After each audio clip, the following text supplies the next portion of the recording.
प्यारे बच्चों, अगर आप भी 2026 में बिहार बोर्ड से मैट्रिक की परीक्षा देने वाले हैं तो बच्चों आप सभी बच्चों को बता दें कि आपको 21 तारीख को आपकी साइंस की परीक्षा होने वाली है, जो कि बहुत ही महत्वपूर्ण है।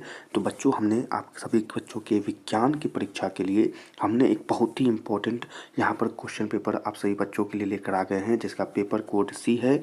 यानी कि आज की क्लास में हम इस क्वेश्चन पेपर का पूरा ऑब्जेक्टिव आंसर की आपको पढ़ाने वाले हैं, जो कि बहुत ही इंपॉर्टेंट है। और इस क्वेश्चन पेपर का एक एक प्रश्न बहुत ही इंपॉर्टेंट है। तो क्या करना है, अपने परीक्षा से पहले इन सभी क्वेश्चनों को याद कर लेना है। तो चलिए जल्दी से आज की इस महत्वपूर्ण क्लास को यहाँ पर शुरू करते हैं। सभी स्टूडेंट सबसे पहले अपने सभी दोस्तों को यह क्लास शेयर कर दे, ताकि वे भी इन सभी प्रश्नों को क्वेश्चनों को याद कर ले। और सभी स्टूडेंट क्लास को लाइक कर देंगे और चैनल को सब्सक्राइब कर लें, क्योंकि बच्चों हम आपके मैट्रिक परीक्षा के लिए सभी विषय का जो है क्वेश्चन पेपर यहाँ पर आपको पढ़ाने वाले हैं, जो कि बहुत ही इंपॉर्टेंट होने वाला है। तो चलिए जल्दी से यहाँ पर क्लास को शुरू करते हैं। सभी स्टूडेंट पूरा ध्यान देकर पढ़ेंगे। पहला क्वेश्चन सही बच्चों के लिए यहाँ पर कि नीचे दी गई अभिक्रिया में कौन सा कथन सही है। तो अगर यहाँ पर हम देखेंगे इस प्रश्न को बच्चों, तो यहाँ पर 2Cu + O2 से 2CuO का निर्माण हो रहा है। तो नीचे दी गई अभिक्रिया में कौन सा कथन सही है। तो बच्चों हम कहेंगे कि यहाँ पर कॉपर का ऑक्सीकरण हो रहा है। ए वाला ऑप्शन बिल्कुल सही हो जाएगा। अगले क्वेश्चन को यहाँ पर देखेंगे, सिल्वर क्लोराइड का रंग क्या होता है। तो सिल्वर क्लोराइड का रंग श्वेत होता है। सभी स्टूडेंट इस प्रश्न के आंसर को याद कर लेंगे। ऑप्शन नंबर ए यहाँ पर सही हो जाएगा। अगले क्वेश्चन को यहाँ पर देखेंगे तो प्रश्न है कि समीकरण CaCO3 से CaO + CO2 किस प्रकार का समीकरण होगा। तो यहाँ पर हम देख रहे हैं बच्चों, तो यह किस प्रकार का समीकरण होगा। तो यहाँ पर हम आंसर देंगे कि यह एक वियोजन अभिक्रिया है, वियोजन समीकरण है, यानी कि ऑप्शन ए बिल्कुल सही हो जाएगा।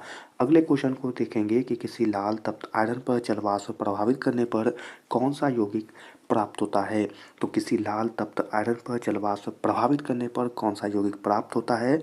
Fe3O4 प्राप्त होता है। ऑप्शन सी बिल्कुल सही होगा, याद कर लीजिए।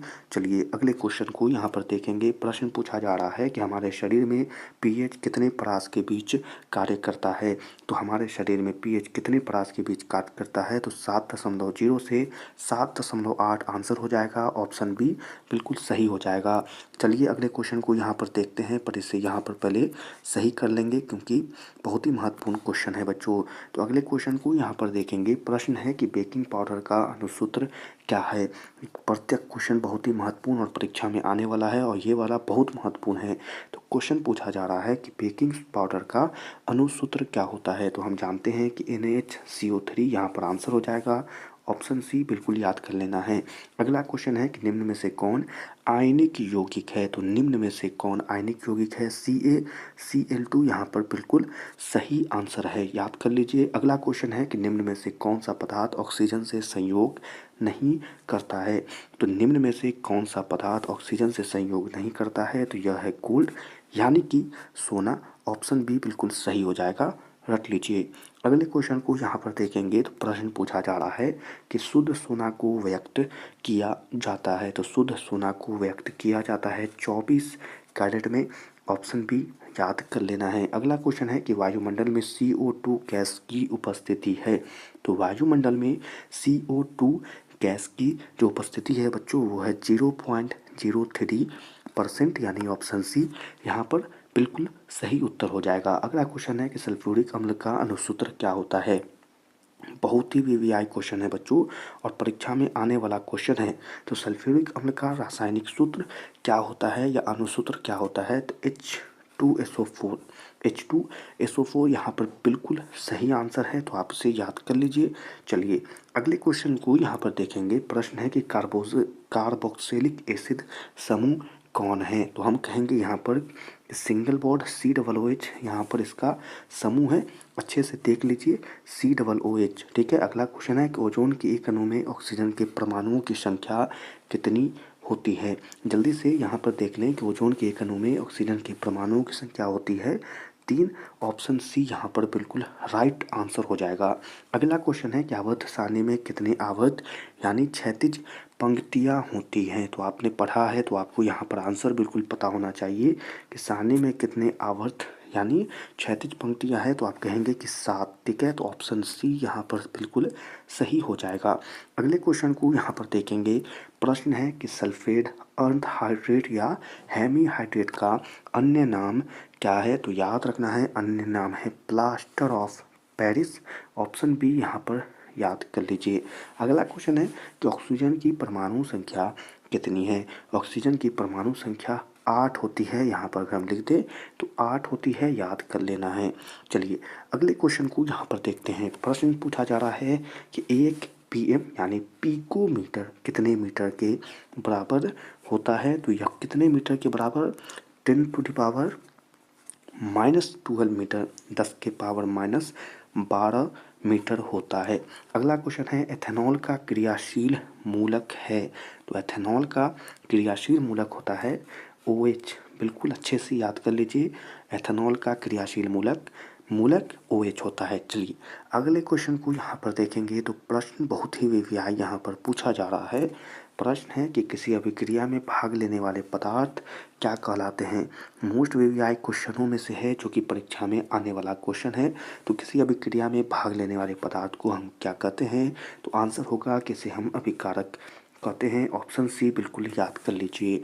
अगला क्वेश्चन है कि साधारण नमक का रासायनिक सूत्र क्या होता है? तो साधारण नमक का रासायनिक सूत्र NaCl होता है, ठीक है।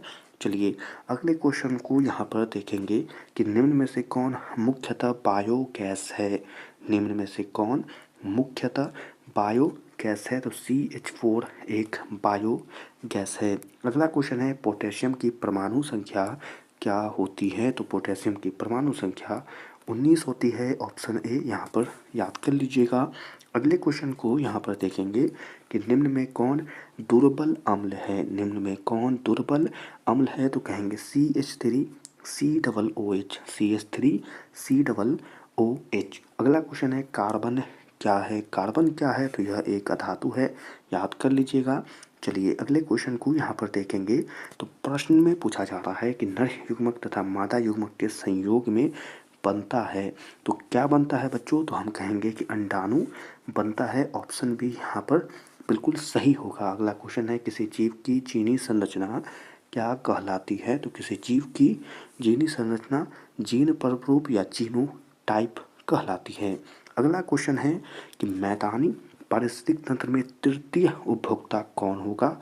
तो तृतीय उपभोक्ता होगा सर्प, ठीक है। सर्प होगा तृतीय उपभोक्ता। अगला क्वेश्चन है रक्त में आयरन की कमी से होने वाला एक रोग कौन है? तो कहेंगे कि एनीमिया है, ठीक है। तो सी यहाँ पर याद कर लेना है। अगला क्वेश्चन है यहाँ पर कि कवक में पोषण की कौन सी विधि होती है? तो कवक में पोषण की मृतजीवी विधि होती है। अगला क्वेश्चन है कि ऑक्सीन क्या है? तो ऑक्सीन एक हार्मोन है, ठीक है। तो ऑप्शन सी यहाँ पर बिल्कुल सही हो जाएगा। और इसी आंसर के साथ आज की क्लास के यह सभी इम्पोर्टेंट और बहुत ही वीवीआई क्वेश्चन यहीं पर समाप्त होते हैं। बच्चों आज की क्लास में पढ़ाए गए प्रत्येक क्वेश्चन परीक्षा के लिए बहुत ही महत्वपूर्ण है। तो क्या करना है, परीक्षा से पहले इन सभी को रट लेना है, अच्छे से याद कर लेना है। तो चलिए आज की क्लास को यहीं पर समाप्त करते हैं। सभी स्टूडेंट क्लास को ज़रूर लाइक कर देंगे और चैनल को सब्सक्राइब कर लेंगे, क्योंकि अभी बहुत सारा क्वेश्चन आप सभी बच्चों के लिए लाने वाले हैं। तो चलिए आज की क्लास को यहीं पर समाप्त करते हैं। सभी दोस्तों में ज़रूर शेयर कर देंगे और लाइक करके चैनल को सब्सक्राइब कर लेंगे, क्योंकि परीक्षा के लिए महत्वपूर्ण प्रश्न आने वाले हैं, ठीक है। तो चलिए मिलेंगे सभी छात्रों से अगली क्लास में।